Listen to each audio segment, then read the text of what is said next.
Magandang umaga sa iyo, Dante. Magandang umaga, Ella. Sa isang pagdinig sa Kamara ngayong umaga, sinabi ni Nueva Ecija 3rd District Representative Ria Vergara, dismayado siya sa panibagong pahayag ni dating Pangulong Rodrigo Duterte.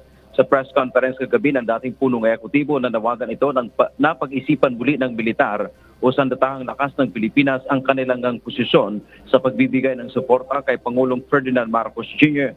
na isa umanong adik. Nagpahayag rin ng pagkabahala si Vergara sa magiging epekto ng pahayag ng dating Pangulo.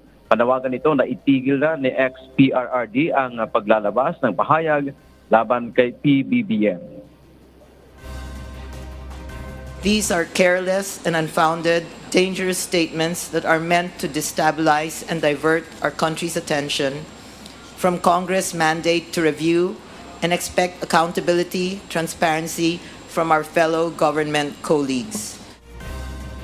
Inihalimbawa nito si dating Pangulong Benigno Aquino III na hindi naman anya nagsalita ng laban kay Duterte. Pagbaba nito sa pwesto, iginagalang naman siya sa panahon ng kanyang panunungkulan bilang Pangulo ng Bansa, kung saan kahit noong pagbaba niya ay mataas pa rin ang kanyang trust rating.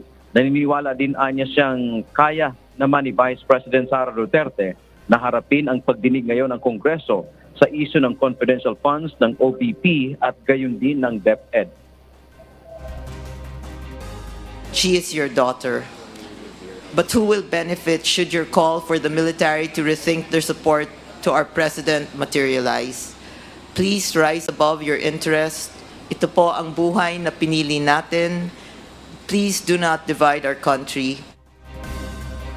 Sa huli, Ella, panawagan o pakiusap ng mambabatas na bigyan ng pagkakataon si Pangulong Marcos Jr.